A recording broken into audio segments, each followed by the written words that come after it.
Napakaraming nagtatanong kung pwede daw ba gumamit ng ibang email address sa pag-register sa e-travel. Dahil for some reason daw ay hindi na gumagana or hindi na makapag-proceed yung dating email address na ginamit nila sa pag-register dito. Ang sagot guys ay yes, pwedeng-pwede kayo gumamit ng any active email address kahit iba ito sa email address na una nyong ginamit. Nasabi kong pwede guys dahil sa personal kong experience dahil nga gumagawa ako ng mga video tutorial sa e-travel registration. Halos nagamit ko na yung 4 na email address ko sa parehong information at nakakuha naman ako ng e-travel QR code. At kung napapanood nyo nga ang mga video tutorial ko ay yan ang ina-advise ko kapag hindi kayo makapag-proceed na gumamit kayo ng any email address o kaya naman ng any device or ng ibang device or cellphone. Dahil guys, napakarami ng OFW ang nag-share sa akin na may parehong problema. At ganun lang din ang pinagawa ko sa kanila na gumamit sila ng ibang email address or ng ibang cellphone at nakakuha naman sila ng e-travel QR code nila at naging successfully naman yung kanilang registration. Ang nakakatawa nga dito guys, may nare-receive ako minsan na e-travel QR code na hindi naman sa akin. Sa public email address ko na lagi ko nilalagay sa mga video para ma-email ako. Yun pala, may gumamit ng email address ko sa pag-register ng e-travel nila. Kaya ako yung nakaka-receive ng e-travel QR code copy nila sa email address ko. Putik na yan. Pero guys, puwera sa email address ay may lalabas na e-travel QR code after na lumabas yung congratulations. At yun ang i-screenshot nyo. So, pwedeng-pwede kayo gumamit ng ibang email address kapag hindi kayo makapag-proceed sa email address na nilalagay nyo. Pwedeng email address ng kapamilya nyo, kamag-anak nyo, kapatid nyo, nanay nyo, or email address ng jowa nyo. And take note guys na screenshot lang ang kailangan sa inyong e-travel QR code. Hindi na dito required na ipaprint pa. And mostly naman ay hindi na ito hinahanap sa immigration dahil nga kapag scan pa lang ng passport nyo ay nakikita na nila ito sa system nila. Good news, Mr. Chair. Actually, hindi mo na kinakailangan ipakita yung QR code.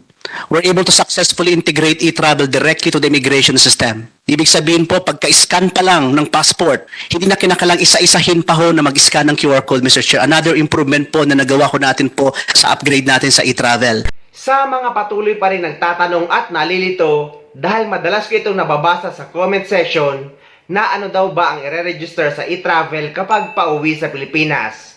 So kapag pauwi sa Pilipinas guys, ang i-register nyo ay e-travel arrival card entering the Philippines. At green QR code ang makukuha nyo. Kapag pabalik naman kayo sa ibang bansa, ay e-travel departure card leaving the Philippines. At blue QR code ang makukuha nyo. At ang pagre-register sa e-travel ay 3 days bago ang flight nyo pauwi sa Pilipinas or flight nyo pabalik sa ibang bansa.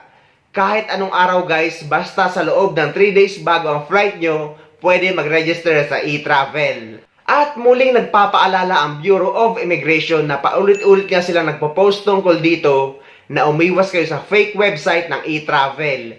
Lalo na't paparating na naman ang holiday season, dumarami ang scam na website ng e-travel na humihingi ng bayad. Take note guys na ang e-travel registration ay 100% free.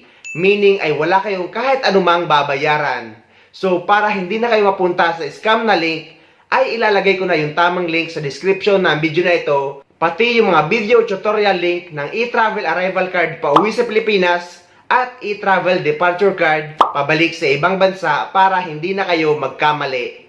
At eto guys, paglilinaw sa mga nagtatanong kung ano daw ba ang gagamitin pauwi sa Pilipinas, e-travel daw ba or OFW pass? Ang sagot guys ay hindi konektado ang OFW pass sa e-travel. Dahil ang OFW pass ay ito yung ipapalit soon sa UWC. Pero ang e-travel ay ito yung dating paper-based arrival card at paper-based departure card na ginawang digital. So hindi konektado ang OFW pass at e-travel. At ang dadalhin pa uwi sa Pilipinas ay e-travel arrival card. At ang OFW pass guys, hindi ito hinahanap pa uwi sa Pilipinas. Just in case man maipatupad na ito, ay hahanapin ito pabalik sa ibang bansa dahil nga ito na ang ipapalit sa UWC. Pero sa ngayon nga ay under maintenance pa rin ang OFW pass, kaya UWC or UWC exemption pa rin ang gagamitin ng mga OFW pabalik sa ibang bansa. may latest advisory ang DMW tungkol dito. At para hindi na kayo malito guys sa mga requirements pauwi sa Pilipinas at pabalik sa ibang bansa ngayong November 2023, ay ilalagay ko na lang yung video na ginawa ko sa description ng video na ito para mapanood nyo. At guys, libre lang naman manood at halos nandoon na ang lahat ng information. Yung iba kasi ay nagko-comment lang na bakit daw ganun, bakit ganito, ano daw ba ang kailangan, pero nasa video na yung kasagutan sa tanong nila. Yung iba kasi ay nagko-comment lang pero hindi naman pinapanood ang video kaya sila naguguluhan. So ayun guys, sana may nakuha kayong idea at sana nakatulong ang video na ito sa inyo. At sa mga hindi pa dyan nakasubscribe sa channel ko, please don't forget to subscribe my YouTube channel and please click the notification bell para lagi kayong updated sa mga upcoming videos na gagawin ko tungkol sa mga updates sa ating mga OFW. Mula dito sa Dubai, maraming salamat. See you next time!